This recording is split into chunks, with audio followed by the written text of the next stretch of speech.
কত টাকা থাকলে কুরবানি করতে হবে, কি পরিমাণ সম্পদের মালিক হলে, কত পরিমাণ সম্পদের মালিক হলে কুরবানি করতে হবে আমাদেরকে জানতে হবে। সম্পদের মালিক হওয়ার পরে নানান কৌশলে, নানান টেকনিকে, নানান অজুহাতে কুরবানি থেকে যারা দূরে থাকবে, কুরবানিকে যারা অ্যাভয়েড করবে, কুরবানিকে যারা চুজ করবে না, তাদের সম্পর্কে বিশ্বনবী হজরত মুহাম্মদ সাল্লাল্লাহু আলাইহি ওয়াসাল্লাম কি কঠোরতা হাদিস পেশ করলেন সেটা আমাদেরকে জানতে হবে।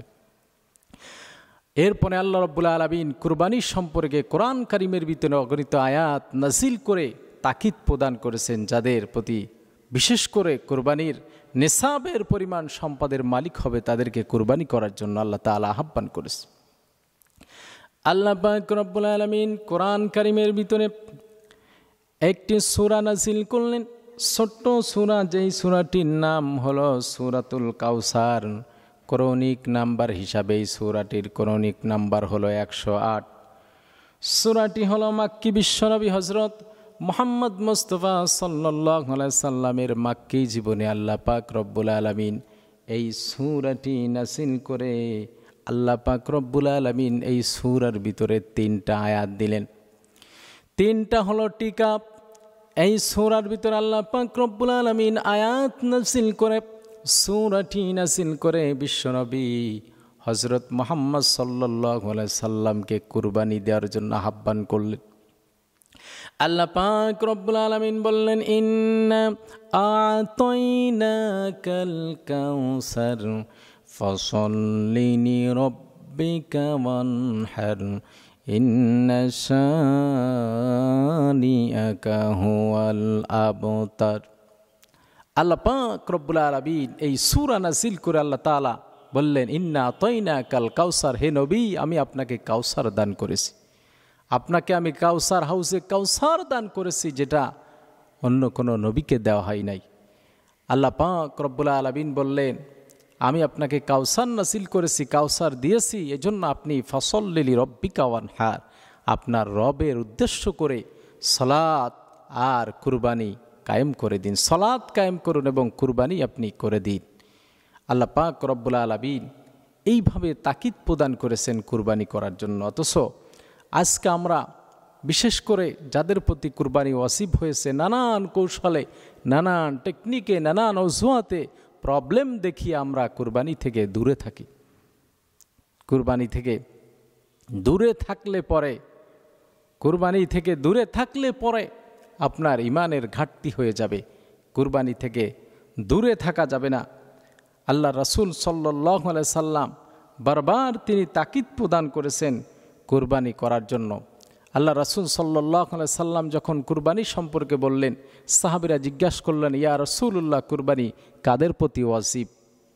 আল্লাহ রাসূল সাল্লাল্লাহু আলাইহি সাল্লাম তখন বললেন, বিশেষ করে জিলহজ মাসের 10, 11, 12 তারিখ, ভালো করে বুঝবেন সামনে যারা আছেন, জিলহজ মাসের 10, 11, 12 এই 3 দিনের ভিতরে, 12 তারিখ মাগরিব পর্যন্ত, এর ভিতরে যারা বিশেষ করে আপনার নিসাব পরিমাণ মালের সম্পদের মালিক হবে, অর্থাৎ 52.5 তোলা রূপো, 7.5 তোলা স্বর্ণ পরিমাণ সম্পদের মালিক এই 3 দিনের ভিতরে যারা হবে, যাদের কাছে থাকবে, অর্থাৎ হিসাব করলে আপনার দেখা যায় যে 100 লক্ষ থেকে 1 লক্ষ টাকা যাদের কাছে থাকবে তাদের প্রতি কুরবানি ওয়াজিব, তাদেরকে কুরবানি করতে হবে।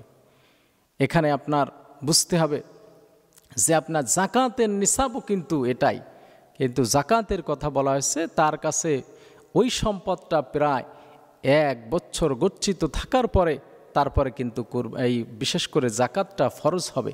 কিন্তু কুরবানির বেলায় বলা হলো যে আপনার যখন এই জিলহজ মাসের 10, 11 আর 12 তারিখ মাগরিব পর্যন্ত এই 3 দিনের ভিতরে সে বিশেষ করে আপনার 60 থেকে 1 লক্ষ টাকার সম্পদ বা 1 লক্ষ টাকা যদি তার কাছে থাকে তাহলে তার প্রতি কুরবানি করা ওয়াজিব।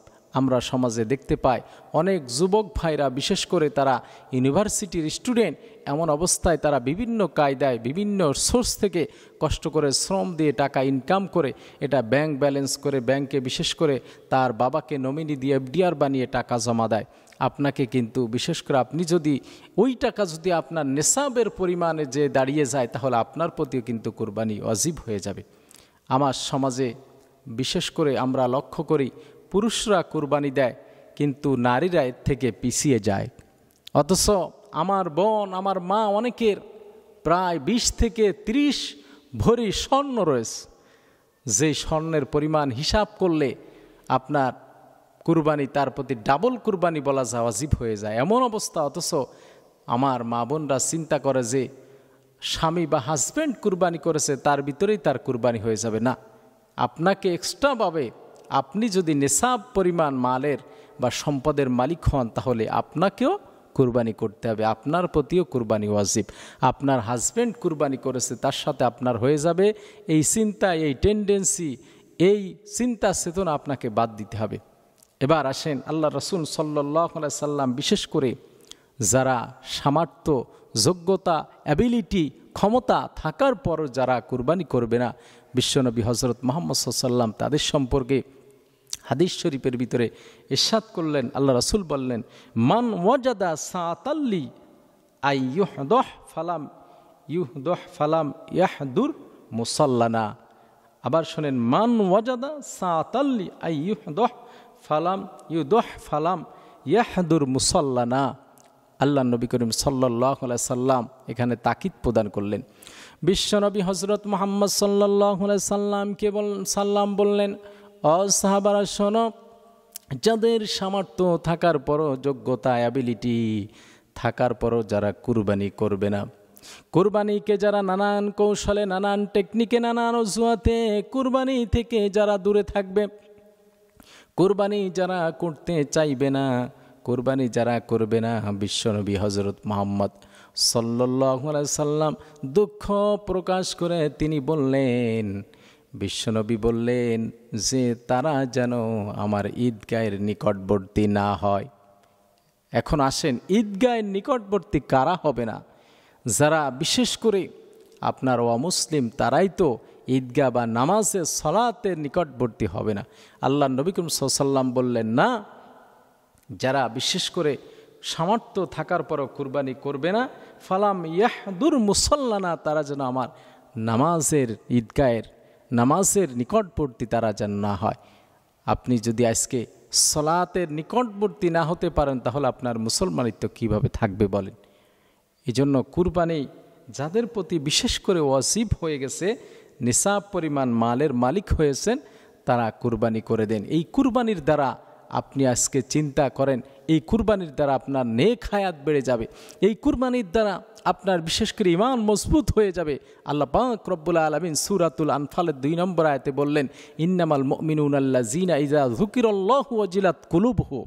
মানুষ যখন ভালো কাজ করে, সৎ কাজ করে, মানুষ যখন কুরবানি করুক, সেটা ওয়াজ নসিহত শুনুক, কুরআন তেলাওয়াত হোক, আল্লাহ পাক রব্বুল আলামিন বললেন তখন তাদের ঈমানটা, ঈমানের পাওয়ারটা তাদের বহুগুণে বৃদ্ধি পায়।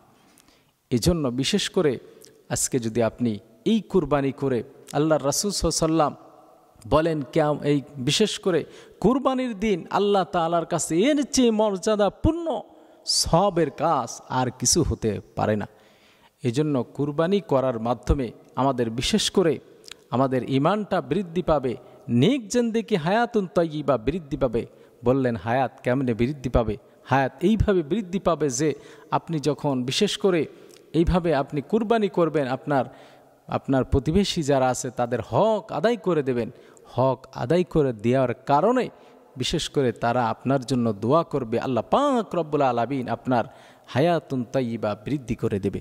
এজন্য আসেন, বিশেষ করে যাদের প্রতি কুরবানি ওয়াজিব হয়েছে তারা কুরবানিকে অ্যাভয়েড না করে, কুরবানি থেকে বিরত না থেকে আমরা কুরবানি করি এবং কুরবানিকে গুরুত্ব দিই। অতএব শেষ পজিশনে আমরা বলতে পারি, বিশেষ করে যাদের প্রতি কুরবানি ওয়াজিব হয়েছে তাদেরকে আহ্বান করব, আসেন কুরবানি যেহেতু চলে আসছে, আমরা কুরবানি দেওয়ার জন্য সকলে প্রস্তুতি গ্রহণ করি। সেটা একা হোক বা 7 জনে হোক, আমরা সেটা দেওয়ার জন্য চেষ্টা করি। আল্লাহ পাক রব্বুল আলামিন সকলকে কুরবানি দেওয়ার জন্য তৌফিক দান করুক।